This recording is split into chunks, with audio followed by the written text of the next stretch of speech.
आदिवासी आरक्षणासाठी आता बंजारा समाज आक्रमक. ऊसतोड, वीटभट्टी व बांधकाम मजूर म्हणून प्रामुख्याने राज्यात काम करणारा बंजारा समाज अनुसूचित जमातीमध्ये म्हणजेच एसटीमध्ये सामील करा, अशी मागणी करत एकवटला म्हणून जिल्ह्यात लाखांचे मोर्चे निघू लागले आहेत. मराठ्याप्रमाणे आम्हालाही हैदराबाद गॅझेटियर लागू करा, अशी या समाजाची मागणी असून बंजारा मोर्चाला कुणाची फूस आहे, अशी चर्चा रंगली.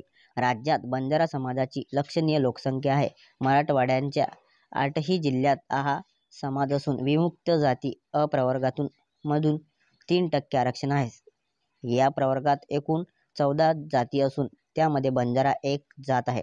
या समाजामध्ये गोर, बंजारा, लबाड, लभान, लमाण, कचवा, कवले, बंजारा आदी 18 पोटजाती आहेत. दिग्रजचे संजय राठोड, पुसदचे इंद्रनील नाईक आणि मुखेडचे तुषार राठोड असे राज्यात बंजारा समाजाचे 3 आमदार आहेत. ऑगस्टच्या शेवटच्या आठवड्यात मुंबईत मराठा आरक्षणासाठी आंदोलन झाले. त्यानंतर इतर मागास वर्गातील जातींनी समता परिषदेचे अध्यक्ष व मंत्री छगन भुजबळ यांच्या नेतृत्वाखाली एकवटत सरसकट मराठ्यांना कुणबी प्रमाणपत्रे देण्यास विरोध करत आंदोलने पुकारली. त्यात बंजारा समाजाची भर पडली असून हा समाज मराठ्याप्रमाणे हैदराबाद गॅझेटियर लागू करण्याची मागणी करत